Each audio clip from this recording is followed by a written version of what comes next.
తాకట్లో ఉన్న బంగారాన్ని విడిపించి ఆ రోజున మార్కెట్ ధర కట్టి మిగిలిన డబ్బును మీకు అందిస్తుంది కొమ్మూరి గోల్డ్. యాక్చువల్‌గా నేను ఆడియన్స్‌కి మీరు చేసిన సినిమాలు తెలియాలి కాబట్టి నేను సినిమాల లిస్ట్ కొన్ని చెప్తాను సార్. చెప్పిన తర్వాత మనం ముందుగా నాన్నగారి గురించి మాట్లాడుకున్న తర్వాత మన ఇంటర్వ్యూలోకి వెళ్దాము. ముందుగా రాంప్రసాద్ గారు వచ్చేసి మనందరం మహేష్ బాబు గారి సినిమా రీసెంట్‌గా రిలీజ్ అయితే చొక్కాలు ఎగరేసి మరీ కలెక్షన్‌ల వర్షం కురిపించాం. 'మురారి' సినిమా. 'మురారి' ఆయన చేసిందే. 'ఆది' ఆయన చేసిందే. ఇప్పుడు 'అఖండ 2', 'లెజెండ్' బాలకృష్ణ గారితో ఎన్నో సినిమాలు చేశారు. అలాగే శ్రీకాంత్ గారితో ఎన్నో సినిమాలు చేశారు. చాలా బాగుంది అని చెప్పి ఈవీ గారితో ఓ మూవీ చేశారు. సో, ఎస్వి కృష్ణారెడ్డి గారి సినిమాలు చేశారు. సో, ఈయన ప్రయాణం ఈ రోజుది కాదు. మీరు చూసిన చాలా పెద్ద హిట్ సినిమాలన్నిటికి వెనక ఈయన కష్టమే ఉంది. సో, ఆ విశేషాలన్నీ ఇప్పుడు మనం తెలుసుకుందాము. దానికంటే ముందు వీరి నాన్నగారు మాధవరావు గారి గురించి తెలుసుకుందాం. ఎందుకంటే కృష్ణ గారంటే కృష్ణ గారి నీడ వీళ్ళ నాన్నగారే. ఎందుకంటే కృష్ణ గారు ఎక్కడుంటే ఆయన పక్కన వీరుంటారు. కృష్ణ గారు అంత బలంగా వీరి నాన్నగారిని నమ్మేవారు మాధవరావు గారిని. సో, ముందుగా సార్ నాన్నగారు ఎలా ఉన్నారు? నాన్నగారు చాలా బాగున్నారు. అంటే ఆఫ్టర్ కృష్ణ గారి తర్వాత నాన్నగారు రిటైర్డ్ అయిపోయారు. ఆయనకి నాకు తెలిసి ఓన్లీ వన్ మేకప్ మ్యాన్ ఒక ఆర్టిస్ట్కి కంటిన్యూస్గా చేయటం అనేది నాకు తెలిసి ఇండియాలో నెంబర్ 1 ఆయన ఒక్కరే ఉండుంటారు. నాకు తెలిసి నాన్నగారు 1964 నుంచి లాస్ట్ ఫిల్మ్ వరకు అంటే ఆల్మోస్ట్ ఇంకా ఫ్యామిలీ మెంబరే నాన్నగారు. సార్ అంత క్లోజ్. మేము కూడా కృష్ణ గారి ఇంటికి వెళ్ళేటప్పుడు మేము ఒక పెద్ద యాక్టర్ ఇంటికి వెళ్ళినట్టు వెళ్ళాం. మా సొంత ఇంట్లోకి, మా ఫ్యామిలీ మెంబర్ ఇంట్లోకి వెళ్ళినట్టే వెళ్తాం. అంత ఇంట్రాక్షన్ ఉంది నాన్నగారికి. ఇంకా ఆయన సొంత మనిషిలాగే ఇంకా. సార్ అంటే కృష్ణ గారంటే ఆషామాషి వ్యక్తి కాదు. తెలుగు సినిమా లెజెండరీ హీరోల్లో ఆయనకు ఒక స్థానం, ఆయన రేంజ్ గాని మొత్తం వేరనమాట. అలాంటి ఒక హీరో తన కెరీర్ మొదటి నుంచి చివరి దాకా ఒక వ్యక్తితో ట్రావెల్ అవ్వాలంటే ఆయన ఎంత నమ్ముండాలి, వాళ్ళిద్దరి మధ్య ఎంత బాండింగ్ ఉండాలి. సో, నాన్నగారికి కృష్ణ గారికి మధ్య ఉన్న ఆ స్పెషల్ బాండింగ్ ఎలా వర్కౌట్ అయ్యేది? ఏం లేదండి, టెక్నికల్గా ఆయనకి బాగా సింక్ అయ్యారు నాన్నగారు బాగా. మొదటి నుంచి ఆ రోజుల్లో టెక్నీషియన్స్ అంటే అంత నమ్మకం ఉండేది మన ఆర్టిస్టులకు కూడా. దాన్ని బట్టి ఆయన అంటే యాక్చువల్గా కృష్ణ గారు యాక్టింగ్కి రాకముందు నాటకాలు వేసేవారట సార్ ఆ రోజుల్లో. మరి నాకు కూడా దాని గురించి అంత డీటెయిల్ తెలియదు, మరీ నా యంగ్ ఏజ్ అది. ఆ నాటకాల దగ్గర నుంచి నాన్నగారికి పరిచయం. సార్ అక్కడి నుంచి ఆ పరిచయం అల్లూరి సీతారామరాజు నాటకం వేశారు. సార్ అక్కడి నుంచి నాన్నగారితో ట్రావెల్. సో అట్లా వాళ్ళిద్దరూ బాగా క్లోజ్గా ఉండటం.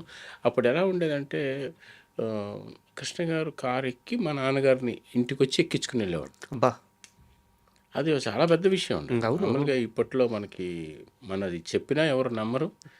నాకు తెలిసి అది ఎవరికి కుదరదు. అర్థం కూడా కాదు. అర్థం కూడా కాదు అసలు యాక్చువల్గా. ఆ రోజులు అలా ఉండేది. సార్ సో ఇంటికి వచ్చి మేకప్ చేసుకుని వెళ్ళే రోజులు కూడా ఉన్నాయి.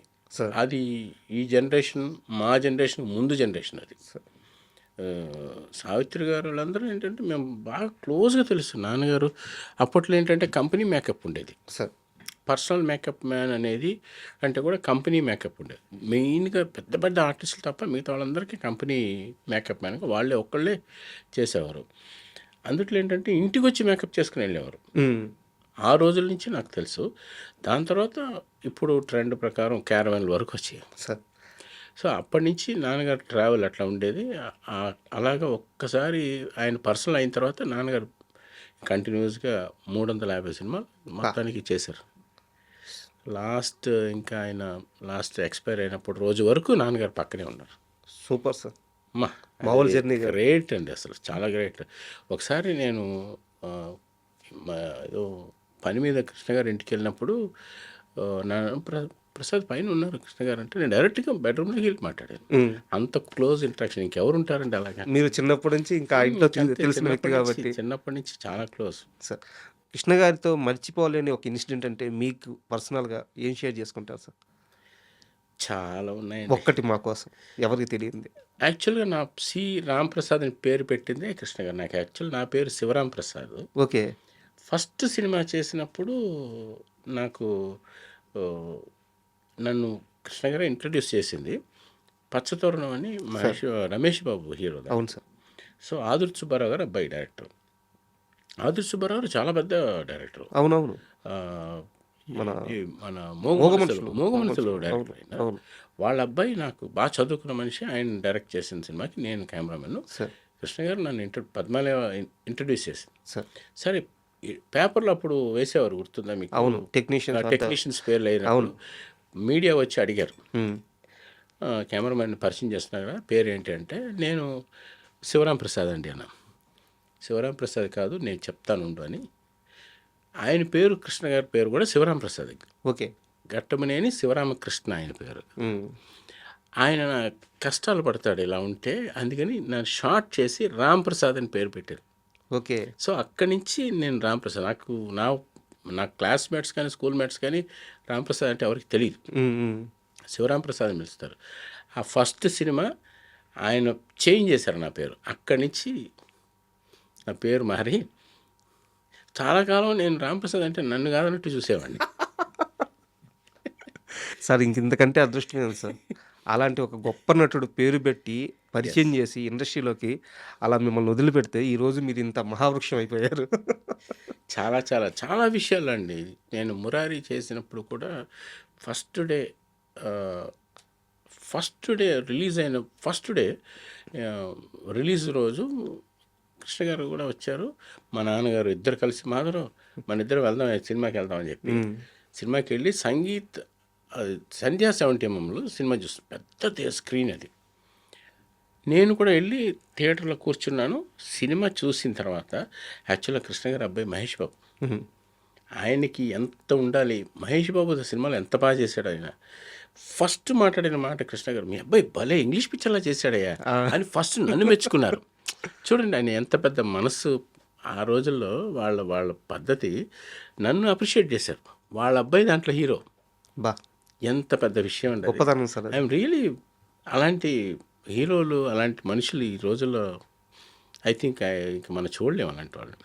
That is a very big. నా చెవులారా నేను విన్నది అది.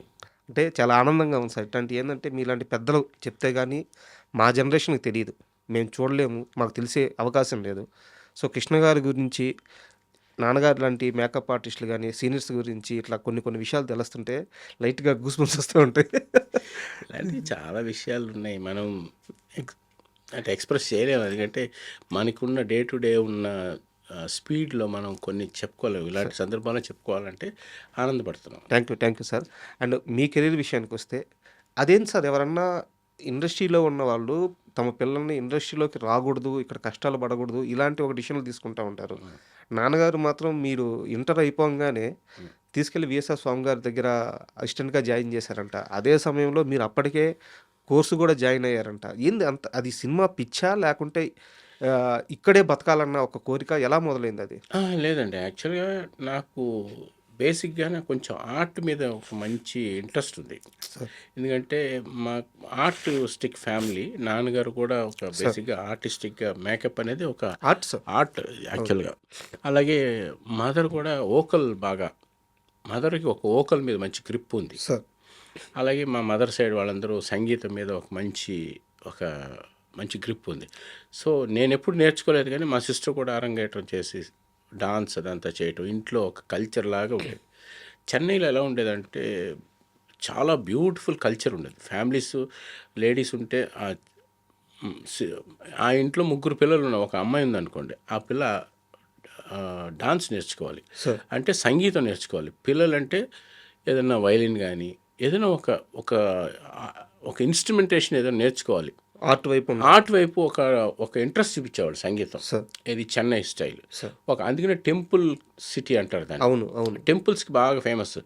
ఎక్కువ భక్తికి సంబంధించిన విషయాల్లో ఎక్కువ ఉండేది. మాకు పక్కనే సార్ నెల్లూరు, చెన్నై అది ఉండేది. సో అలాగే నాకు బేసిక్గా దాని మీద ఇంట్రెస్ట్ ఉంది.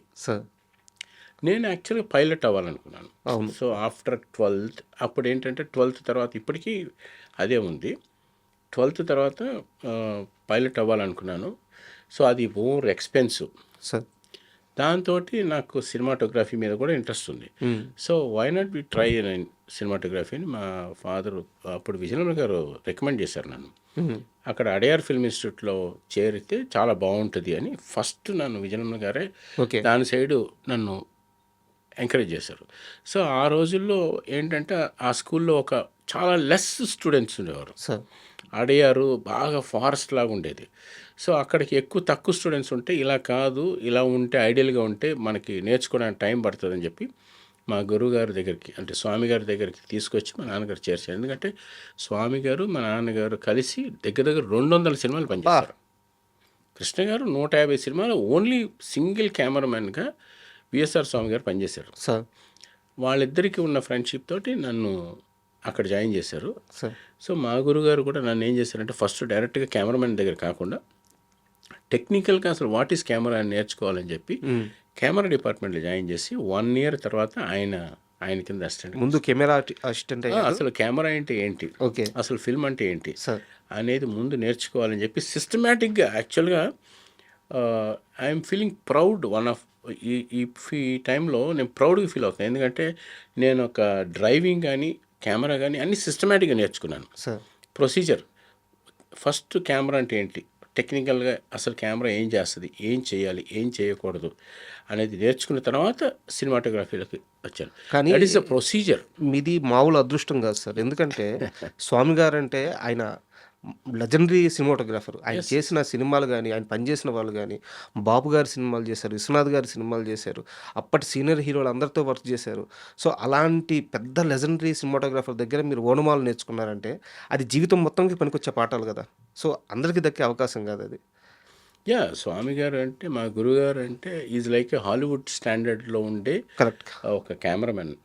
ఎందుకంటే ఆయన బ్లాక్ అండ్ వైట్ సినిమాల నుంచి సార్. అసాధ్యుడు అనే పిక్చర్ ఫస్ట్ మా గురుగారికి.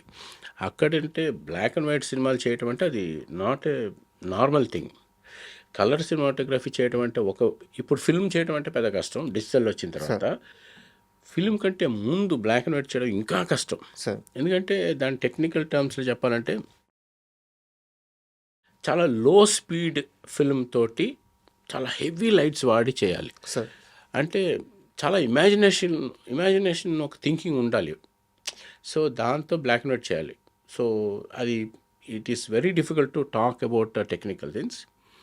సో అలా చేసిన కెమెరామెన్ దగ్గర నేర్చుకోవడం అనేది చాలా పెద్ద విషయం.